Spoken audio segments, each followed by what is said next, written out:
Welcome to this explainer.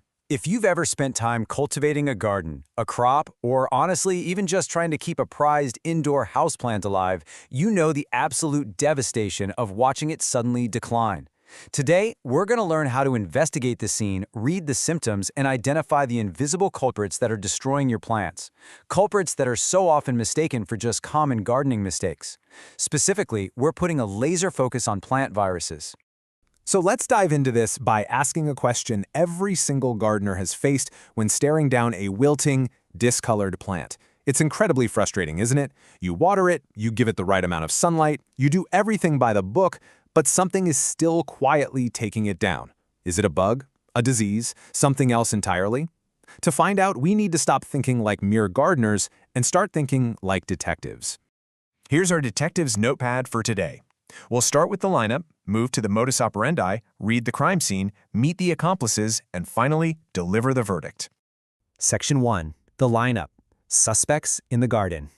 First things first, we have to rule out environmental alibis, what botanists call abiotic stressors. These are the non-living factors. Did the plant get struck by lightning? Is the soil pH totally off? Is there terrible drainage or maybe accidental herbicide drift?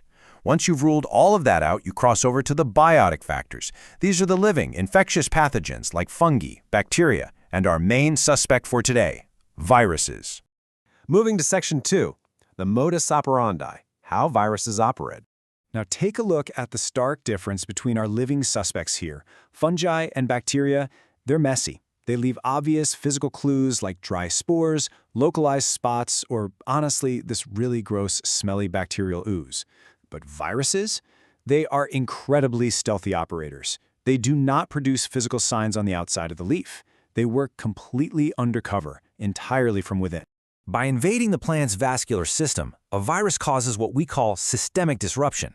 It fundamentally hijacks the plant from the inside out, spreading unaided from cell to cell. And because it's hiding deep inside those cells, standard topical treatments, they won't even touch it. Furthermore, because it's systemic, the symptoms don't just stay in one little spot. They alter the plant's entire growth pattern. And these bizarre changes almost always show up in the newest, youngest leaves first. Which brings us to Section 3, reading the crime scene, spotting the damage. Notice the stark difference in this side-by-side comparison. It's night and day, right? You can clearly see the yellowing, totally stunted, and dwarfed growth of the sick plant on the left directly contrasting with that robust, healthy green tissue on the right. When a virus takes over, the plant's vigor just plummets. It simply stops growing normally and often produces little to absolutely no fruit. Another massive red flag is this striking mosaic pattern. Take a close look at this leaf. It has a distinct model of irregular light yellow and dark green areas. It almost looks like a bizarre paint job. Well, in the plant pathology world, this screams viral infection. This particular symptom is devastating because it destroys the plant's ability to photosynthesize properly. We see this a lot in diseases like the alfalfa mosaic virus, which goes after everything from peppers to soybeans. You'll also want to watch out for severely distorted, twisted, or crinkled leaves. Look at how these tomato leaves are curling inward. They appear unnaturally thick and leathery. This is a classic hallmark symptom of the beet curly top virus, which is a widespread disease in arid and semi-arid regions that will absolutely ruin a crop. But hold on. Every good mystery has a plot twist. We need to be super careful here not to jump to conclusions and accidentally pull up a perfectly healthy plant. Believe it or not, beautiful mottling is sometimes entirely natural and healthy. Certain ornamental plants, like the checker lily we see here, are literally genetically programmed to produce a mosaic pattern. So, pro tip, always cross-reference your specific plant's normal cultivar appearance before making a harsh judgment call against it in the garden. Section 4. Meet the accomplices, insect vectors. So how does a virus actually get into your plant? Well, because viruses live strictly inside plant cells, they rarely travel alone. They need a getaway car to move from an infected plant to a healthy one. Let me introduce you to the concept of a vector. This is the vital accomplice that actually injects the virus into healthy tissue. Because viruses need a physical wound to enter a plant, piercing and sucking insects are the absolute perfect delivery mechanism. Here is our first notorious henchman, the beet leafhopper. What's fascinating and deeply frustrating about this insect is its survival strategy. It famously overwinters in common mustard weeds, like London rocket. Once spring arrives, it hops right over to your garden, carrying the beet curly top virus along with it and transmitting it directly into your tomatoes, melons, and spinach. This high mobility is exactly what makes vectors so incredibly hard for the home gardener to control. And here are the fragile but incredibly deadly aphids. They love to gather in clusters on stems and new growth to feed. As they pierce the plant tissue to suck out the sap, they act like tiny, dirty hypodermic needles. They inject toxins and transmit diseases like the alfalfa mosaic virus directly into the plant's healthy vascular system. Let's check out their rap sheet and see how this builds into a much larger problem. These accomplices are highly connected.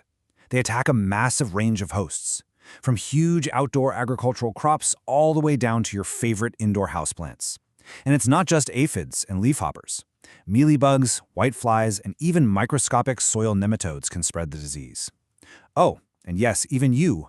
Moving from a sick plant to a healthy one with unwashed pruners can act as a vector yourself. Finally, Section 5, the verdict, taking action. Okay, we have to face a really tough truth here. Unlike some fungal infections that might be managed with a protective spray, once a plant gets a virus in its cellular system, there is absolutely no cure. You just cannot fix it.